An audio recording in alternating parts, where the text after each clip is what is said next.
क्या आप जानते हैं दूसरा विश्व युद्ध क्यों हुआ? दरअसल दूसरा विश्व युद्ध के पीछे सबसे बड़ा हाथ हिटलर का माना जाता है। हिटलर नाजी पार्टी से जुड़ा था। साल 1933 में वह जर्मनी का चांसलर बना और इसके साथ ही उसकी ताकत बढ़ती चली गई। साल 1933 से लेकर 45 तक वह जर्मनी का तानाशाह रहा।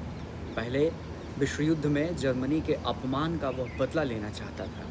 बस इसीलिए उसने 1 सितंबर 1939 को पोलैंड पर हमला करके यूरोप में दूसरा विश्व युद्ध शुरू कर दिया। खैर, यही विश्व युद्ध उसके अंत का भी कारण बना। हिटलर के बारे में ये कहा जाता है कि जब एडोल्फ हिटलर बच्चा था तो वो एक पुजारी बनना चाहता था। हिटलर जब 4 साल का था तो एक चर्च के पादरी ने उसे डूबने से बचाया था। हिटलर कभी चुनाव में खुद नहीं जीता, वो राष्ट्रपति का चुनाव हार गया था, लेकिन नाजी पार्टी ने गठबंधन बनाया जिससे उसको पर्याप्त सीटें मिल गई और हिटलर के लिए चांसलर का पद मांगा और इस तरह हिटलर साल 1933 में जर्मनी का तानाशाह बन गया, एक शासक बन गया।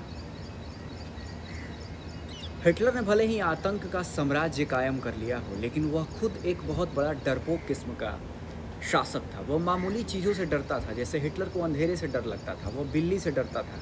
वैसे सिकंदर, नेपोलियन जैसे शासक भी बिल्ली से डरते थे। हिटलर दूसरे के हाथ में ब्लेड देखकर डर जाता था। वह बाल और दाढ़ी भी अपनी खुद ही बनाता था। कोई और अगर उसके पास ब्लेड लेकर चला जाए, इससे वो घबरा जाता था। हिटलर को अंधेरे से डर लगता था, जिसके चलते वो देर रात में सोने के बजाय सुबह के 4 से 5 बजे सोता था और सोने से पहले वो अपने मेड को भेज करके कमरे को अच्छी तरह से चेक करने को बोलता था। हिटलर और हिस्ट्री से जुड़ी अन्य फैक्ट्स के लिए हमारे चैनल को सब्सक्राइब करें। Thank you.